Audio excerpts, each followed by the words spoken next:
Hello guys, how are you? I'm Hardeep Singh. Welcome back to your own YouTube channel. IELTS updates and recent exams. For more updates related to recent IELTS exam writing test topics, listening, reading, practice test, and speaking, you got guesswork. Please, guys, participate in everyday listening and reading practice test to achieve your desired band score in your actual IELTS exam. Please hit the like and subscribe button. Press the bell icon for the upcoming notifications. Don't forget like, subscribe and share my YouTube channel and my Facebook page, IELTS updates and recent exams. Part 1. You will hear the secretary of a social club telephoning a tourist information office to get information for a group visit to the town of Tidborough. First, you have some time to look at questions 1 to 6.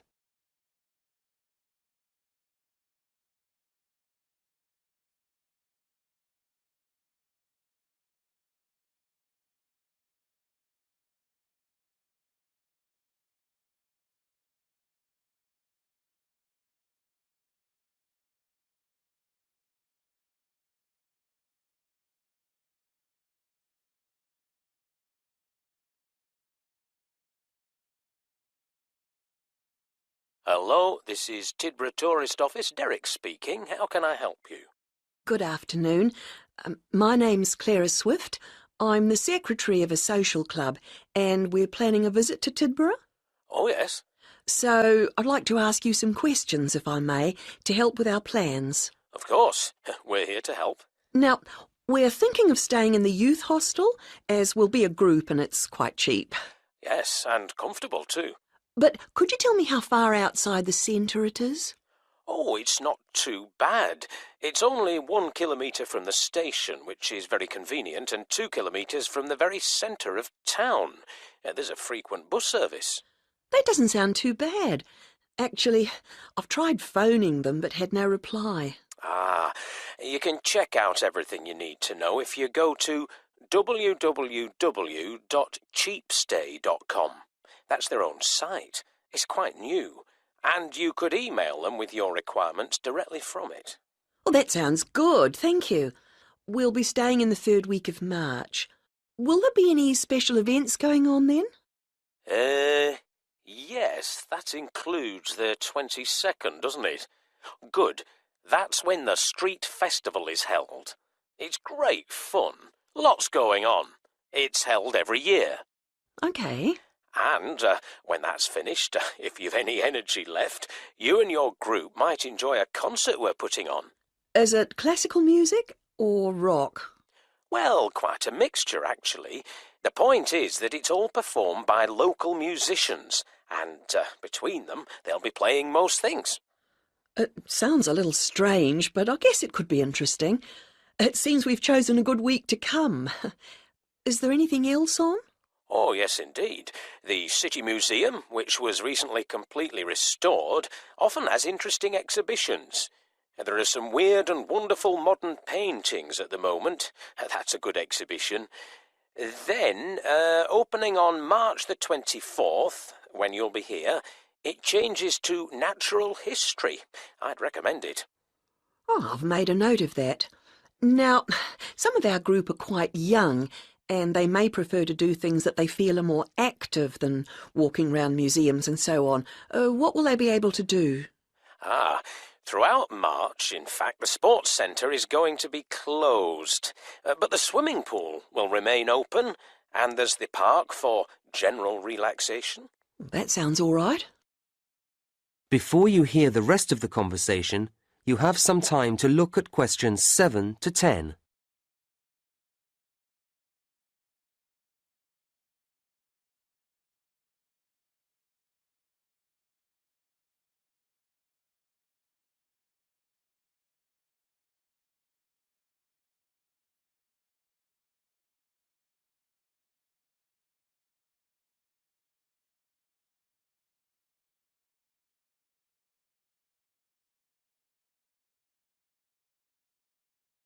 And were you planning to go on any excursions while you were here?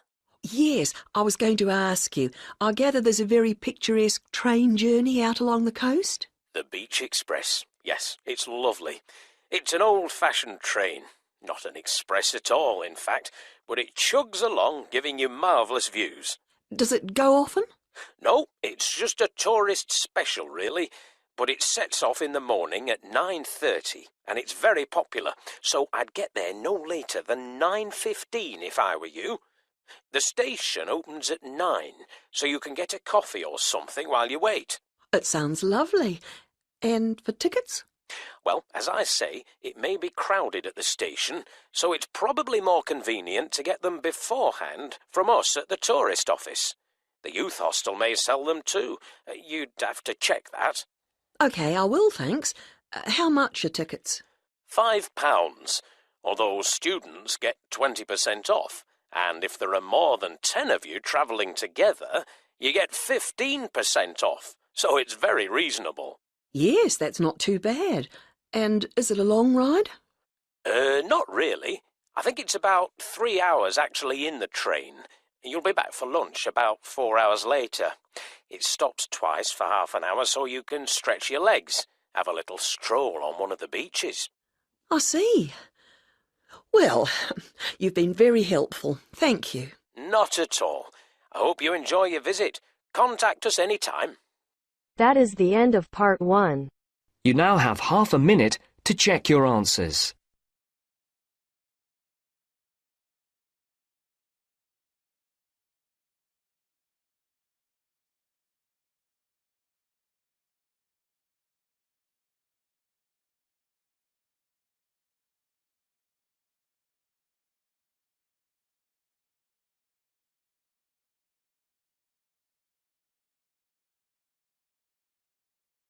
Now turns to part 2.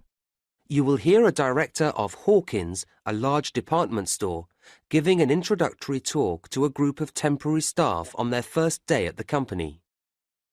First, you have some time to look at questions 11 to 13.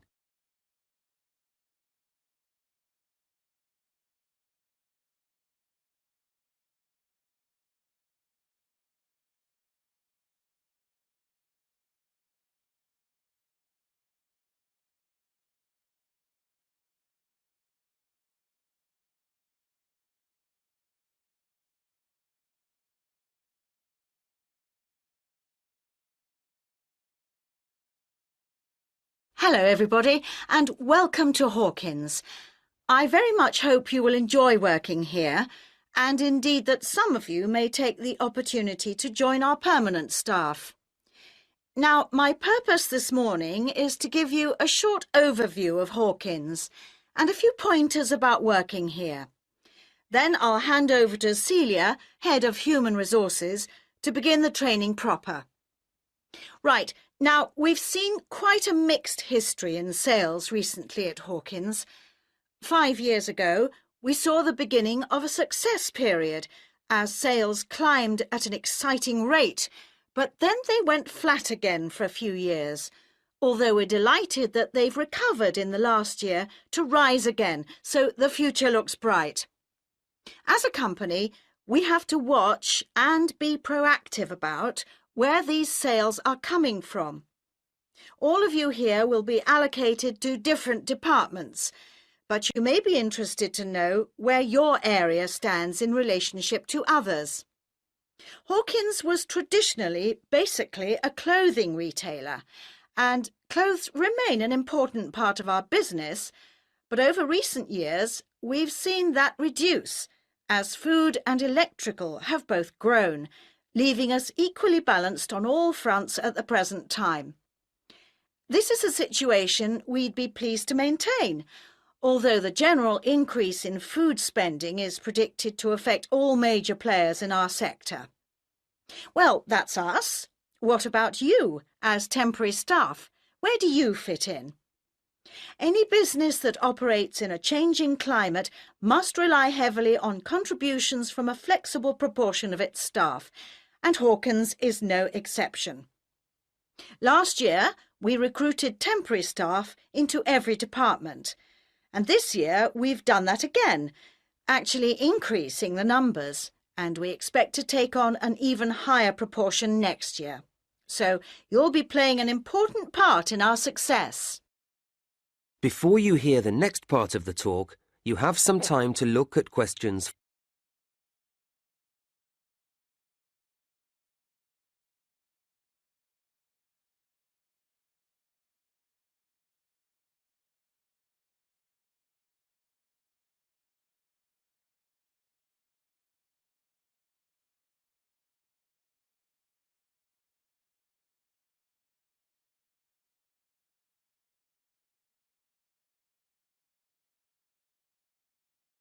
We regard the Hawkins approach to the retail business as something special. Our mission statement, the guiding idea behind everything we do, is based on quality and is phrased creating value for customers. And this belief applies to every customer and every purchase, however large or small. Happy customers means good business for us, and your main aim must always be to keep customers happy. If any kind of problem or complaint arises, don't try to resolve it yourselves or simply leave it to a colleague, but get the assistance of your line manager. It's his or her responsibility to sort it out. A properly resolved problem will mean we get a loyal customer for life, and that's why we need to make sure that everyone who shops here feels they have had a positive experience, not just a routine transaction. We like to remind customers that everything we sell in Hawkins is high quality. It's the basis of our advertisements. But keep customers informed. Let them know about special offer products. To keep yourself up to date about these and all the other aspects of the company, please look carefully through the newsletter that we publish each month. And something else you'll need to do regularly is to talk with your section supervisor, and you do this in your progress meetings, which will be every Thursday. OK?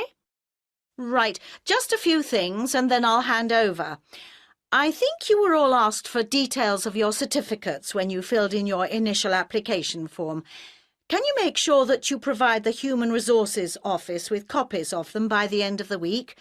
There's a pile of information videos on the table at the back there, and I'd like you to take one each. And please make sure you watch it carefully when you get home this evening. It contains lots of important facts and advice. Will you also pick up your security pass by the end of the day from the office on the 4th floor, as you'll need it to get in tomorrow. Don't forget you'll need it to obtain your staff discount when you make any purchases. OK, that really is it from me, so now, Celia, if you'd like to take over. That is the end of part 2. You now have half a minute to check your answers.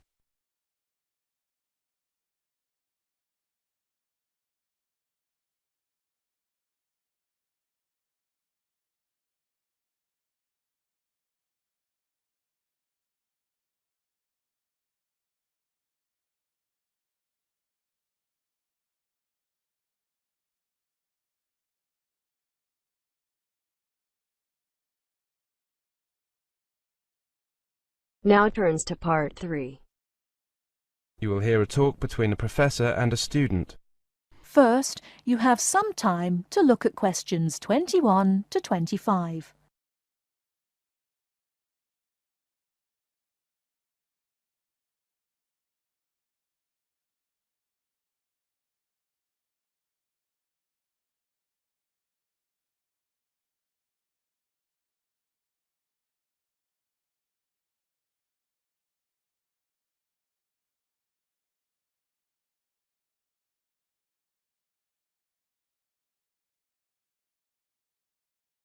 Good morning, Clara. Take a seat.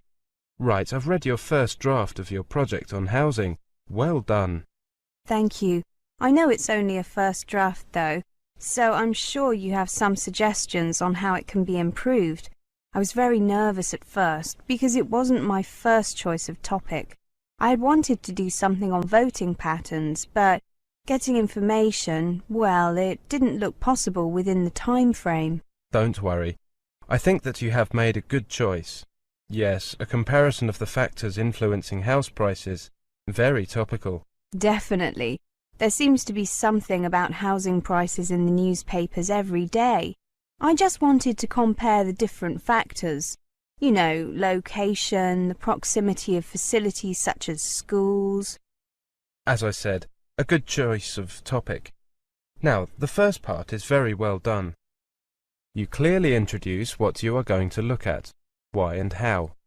Do you think that I have covered enough points there? I think so.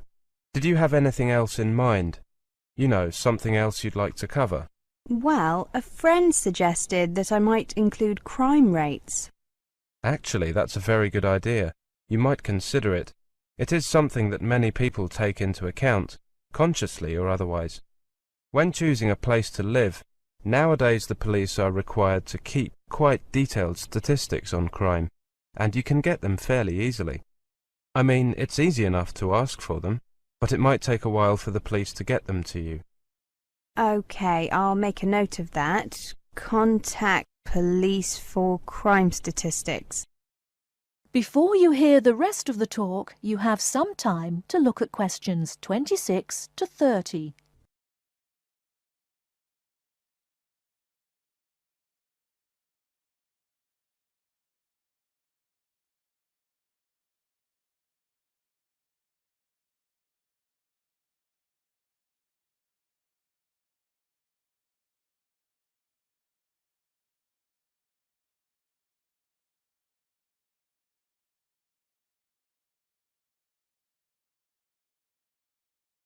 Now, I have to say that I found the middle part more difficult to get through. Oh, I thought I had done that rather well. Don't worry, it's not awful. It's just that, well, try to take a uniform approach. Use one for each criteria people use when choosing housing. That way you're comparing like with like rather than different things.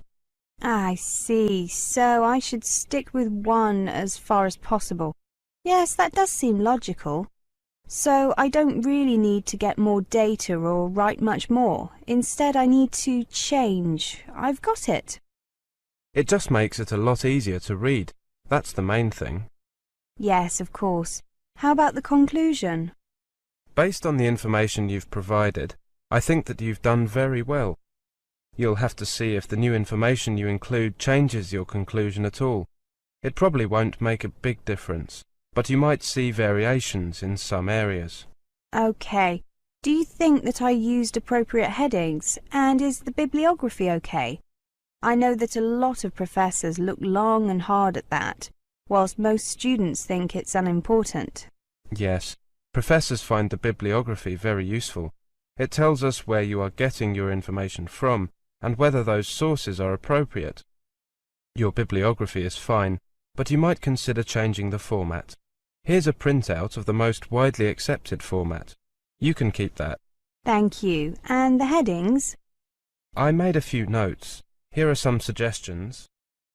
Don't feel that you have to use them. I won't be offended, but some of your headings are long-winded, whereas others are relatively short, as they should be. Thank you. I'll take a look at these later. How long did you work on the whole thing?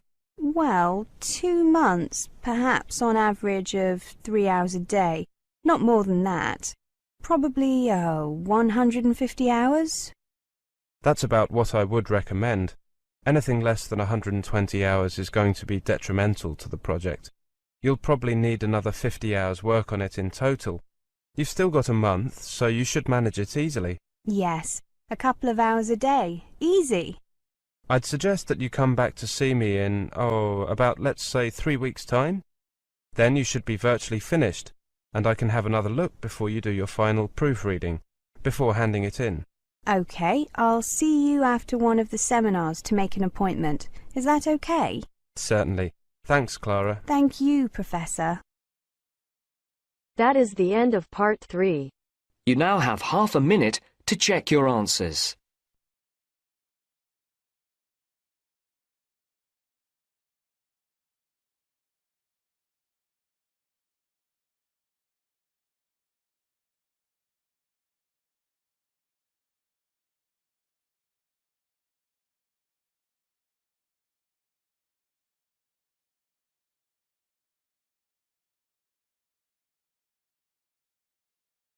Now turns to part 4. You will hear a presentation on scholarship and funding. First, you have some time to look at questions 31 to 40.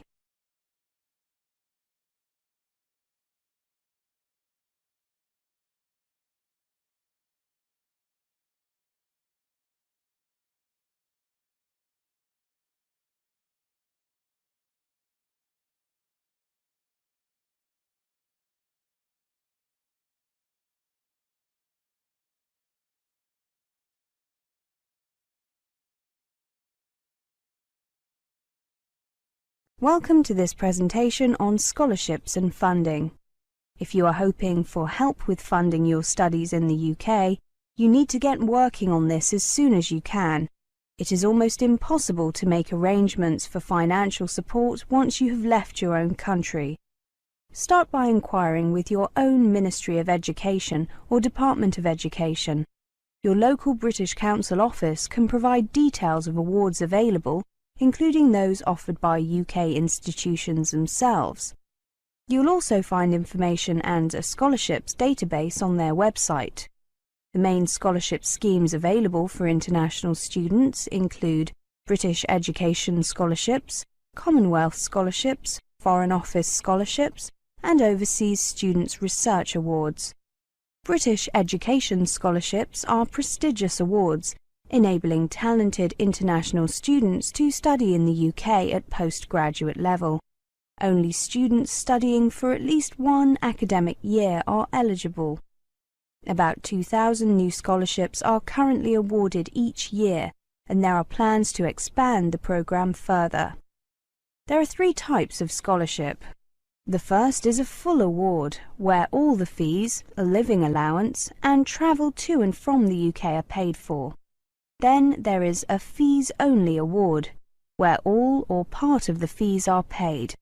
Finally, there is a partial award, where a combination of the fees and the allowances are paid. The value of the scholarship will vary, depending on the type of the award, the length of the course, and the country from which the student comes, but it is up to a maximum of £20,000. Contact the British Council or the British Embassy in your own country for details. You must be resident in your home country when you apply. Commonwealth scholarships are awards mainly for postgraduate study, although funding for undergraduate study may be possible if there are no suitable undergraduate courses in your home country. You must be a citizen of a Commonwealth country, including the UK. A university degree or equivalent is usually required. Apply to the British Council office in your country. You must be resident in your own country when you apply. About 3,000 of these scholarships are awarded each year, and their value ranges from £5,000 to £15,000. Foreign Office scholarships are a joint initiative by the Foreign Office and certain UK higher education institutions. The awards are normally given for taught postgraduate courses. In rare cases, an award may be made for undergraduate study if the course is not available at an institution in your home country. They are funded by the Foreign Office and participating UK higher education institutions. You must normally be under 35 years of age. You must be resident in a developing country, and you must not be currently employed by your government or by an international organisation. You should be planning to study a subject related to development and be fluent in English. Apply directly to one of the participating institutions. You can ask for a list of participating institutions from the British Embassy in your country or your local British Council office. Only about 500 of these awards are made each year, and their value ranges from £7,000 to £12,000. Overseas Students' Research Awards are awards for full-time postgraduate study for a period of 1 year. They make up the difference between home and overseas students' fees. They are funded by the Ministry of Education. You must be a postgraduate research student at a publicly funded higher education institution in the UK. You will need to demonstrate academic merit and research potential. Application forms are available from UK higher education institutions, so contact the one where you want to study. For further information, contact the OSRA office via their website www.osra.org. Actually, you can email them at osra@osra.org. On average, 1,000 of these scholarships are awarded each year, and the maximum amount is £25,000 per scholarship. That is the end of part 4. You now have half a minute to check your answers. So guys, don't forget like, subscribe and share my YouTube channel and my Facebook page, IELTS updates and recent exams. For more updates related to recent IELTS exam writing test topics, listening, reading, practice test and speaking, you got guesswork. Please guys, participate in everyday new IELTS listening and reading practice tests to achieve your desired band score in your actual IELTS exam. For more IELTS material, visit my official website www.ieltsupdatesandrecentexams.com. The link is given below in the description. If you need PDF files of latest IELTS material, then please join my Telegram channel. So guys, please write your score below the comment section. Again, thanks for listening. God bless you all guys. Stay tuned, stay safe.